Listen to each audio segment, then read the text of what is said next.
Sui tafferugli della partita di calcio tra Licata e il San Caldese interviene oggi la segreteria nazionale del sindacato di polizia MP, affermando come siamo stati i primi a denunciare l'inaudita violenza esercitata da pseudotifosi con lanci di bottiglie, molotov, pietre e quant'altro poteva arrecare danno nei confronti dei cittadini e delle stesse forze di polizia presenti per il mantenimento dell'ordine pubblico nel corso delle manifestazioni sportive durante l'incontro del calcio Licata San Caldese presso lo stadio di Noliotta. Molti dei nostri colleghi sono rimasti feriti, in particolare un funzionario che non solo è stato colpito da un oggetto in testa, ma letteralmente aggredito da due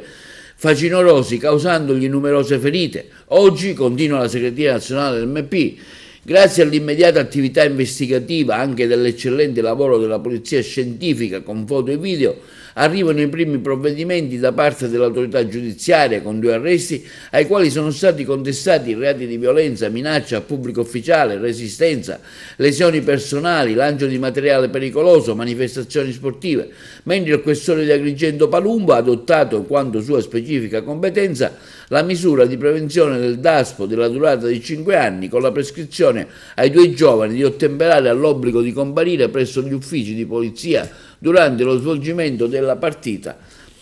della San Caldese. Siamo certi che l'attività continuerà, finalizzata a individuare gli autori, per quelli già individuati un rapido processo con giuste condanne per i gravi crimini commessi che rendono giustizia agli operatori di polizia che hanno subito da monito per chi in futuro li voglia emulare.